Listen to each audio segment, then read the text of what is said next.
Halos nagaliyog ang baha ang na-experiencean sa pamilya Iturriaga pugod sa malapit na ang ilabalay sa Suba. May ongoing project padring nga dike sa riin ginbutnangan sa mga tampurong ang Suba kay sheet file. Suno kay Maria Luz Iturriaga, 47 anyos, nga halin pa sang una perwisyo sa ilang baha. Konsyempo na Santa Gululan, pero ang ina sitwasyon subong ang mas naglala pa bangod sa gina-construct ang proyekto malapit sa ilabalay.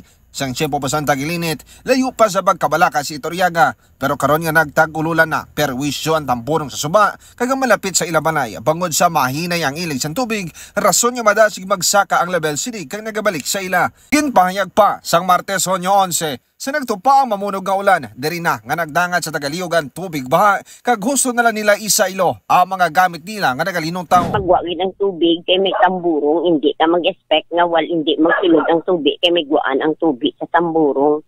Pero hasta hindi sa liog kung tubig. Diri? Really, sir.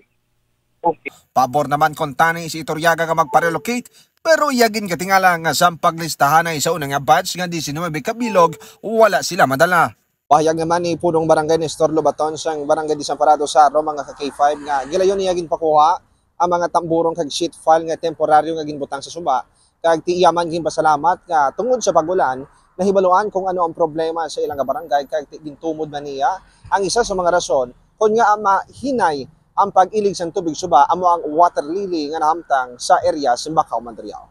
Balita nagikan sa distrito Sangaro. Ako si K5 Aaron Refoyo. Para sa Kampiyon na Balita, Serbisyo Publiko kag Kalingawan sa Iloilo, K5 News FM.